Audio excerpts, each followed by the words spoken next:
बिहार विधानसभा चुनाव का जो आज पहला चरण है उसके मतदान आज से होना शुरू हो गया है। आपको बताते चले कि इसके बावजूद भी लगातार जो नेता हैं वो दूसरे चरण के लिए अपनी तैयारियों में जुट गए हैं। पहले चरण का मतदान आज हो गया है और सभी नेताओं ने जी जान लगाकर जनसभा किया है और कई नेता जो हैं वो डोर टू डोर जाकर भी लोगों से मिले जुले और जनसभा और जनसंपर्क जो है वो बना रहे थे। और आज से दूसरे चरण का जो जनसभा का आयोजन है वो शुरू हो गया है और लगातार फिर से नेता लोग पटना एयरपोर्ट से जनसभा को संबोधित करने के लिए निकल रहे हैं। वहीं रालोसपा के जो सुप्रीमो हैं उपेंद्र कुशवाहा वो पटना एयरपोर्ट पहुंचे हैं। उन्होंने साफ तौर पर कहा है कि आज प्रधानमंत्री नरेंद्र मोदी जो हैं वो बिहार आने वाले हैं।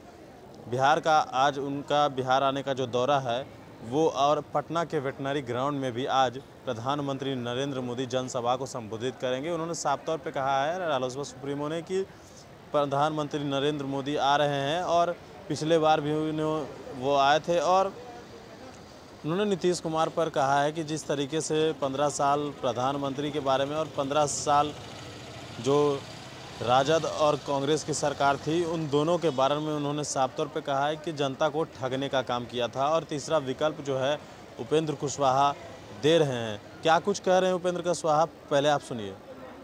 आ रहे हैं तो भारतीय जनता पार्टी के नेता हैं तो आ रहे हैं, लेकिन भारतीय जनता पार्टी की जो साजिश है अब बिहार के लोग उसको समझ चुके हैं।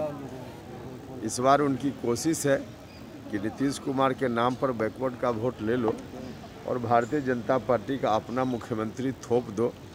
बिहार की जनता इस साजिश को भली भांति समझ चुकी है, इसलिए अब उनके आने का कोई फर्क नहीं होगा।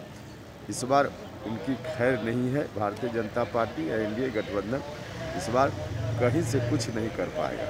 राहुल गांधी भी आ जा रहे हैं। राहुल गांधी हो या देखिए एनडीए वाले हो या महागठबंधन वाले, हमने बार बार कहा है इन लोगों ने 15-15 साल बिहार की जनता को ठगा है।